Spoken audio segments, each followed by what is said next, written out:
আন এক admin Arup Mahanta.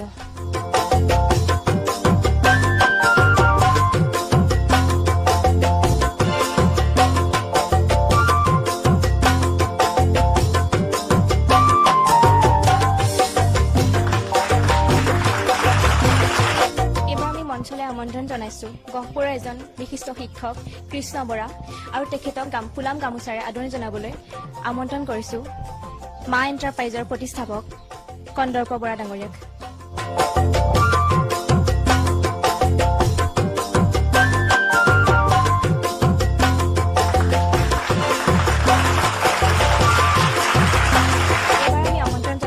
Morning star স্কুলৰ সঞ্চালক তথা এগৰাকী সমাজ সচেতন ব্যক্তি যাদৱ চলিহা ডাঙৰীয়াক আৰু তেখেতক এখনি ফুলাম গামোচাৰে আদৰণি জনাব উৎপল নেওগে।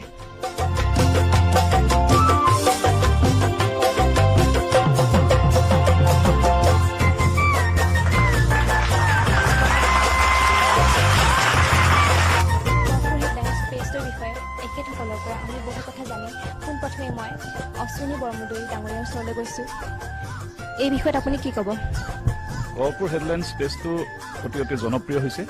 2016 প্ৰতিষ্ঠা লাভ কৰা এই পেজটোৰ দ্বাৰা সাংস্কৃতিক দিশটো যিটো আমাৰ বাতৰি পৰিৱেশনৰ ক্ষিপ্ৰগতিত আমি যিবিলাক বাতৰি গহপুৰ হেডলাইন্স পেজৰ পৰা আমি পাইছোঁ, আমি যথেষ্ট আশাবাদী যে গহপুৰ হেডলাইন্স পেজটোৱে যিধৰণে সংস্কৃতিক জীয়াই ৰাখিবৰ কাৰণে এইবাৰ এই অনলাইন মৌখিক প্ৰতিযোগিতা পাতিলে আমি ধন্যবাদ জ্ঞাপন কৰিছোঁ আৰু ভৱিষ্যতলৈ গহপুৰ হেডলাইন্সৰ বাবে আমি আশীৰ্বাদ জনাইছোঁ যাতে গহপুৰ হেডলাইন্সে সুন্দৰকৈ প্ৰতিষ্ঠা লাভ কৰিব পাৰে।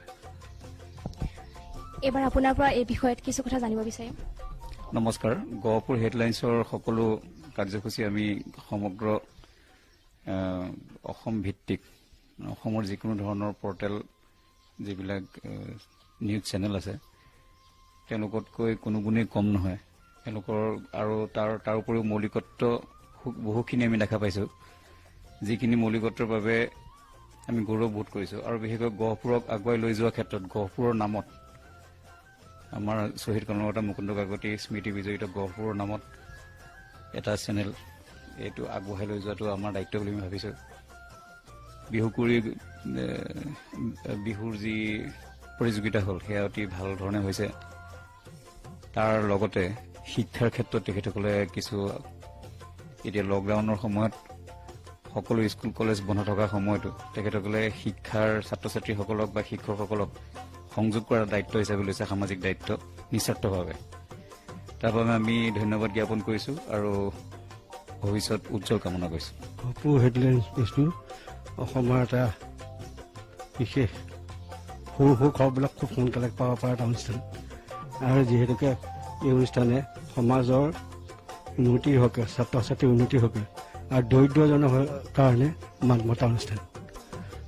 এই অনুষ্ঠানটোৰ জৰিয়তে সৰু ছাত্ৰ ছাত্ৰী বা ধৰি লৈ বৃদ্ধলৈকে যি উপকাৰ হৈছে তাক আমি সাধাৰণ ৰাইজে ইয়াৰ বৰ ভালভাৱে ইয়াক গ্ৰহণ কৰিছে।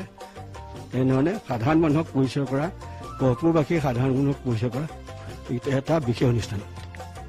বহু অপেক্ষাৰ অন্তত আমি আহি অন্তিম পৰ্যায়ত উপস্থিত হৈছোহি আৰু লগে লগে মঞ্চলৈ আমন্ত্ৰণ জনাইছোঁ লকডাউন বিহু প্ৰতিযোগিতাৰ তৃতীয় শ্ৰেষ্ঠ বিহুৱতী মুল্লিনা হাজৰিকাক। আৰু মুল্লিনা হাজৰিকাক পুৰস্কাৰ বিতৰণ কৰিব শিক্ষক কৃষ্ণ বৰাই।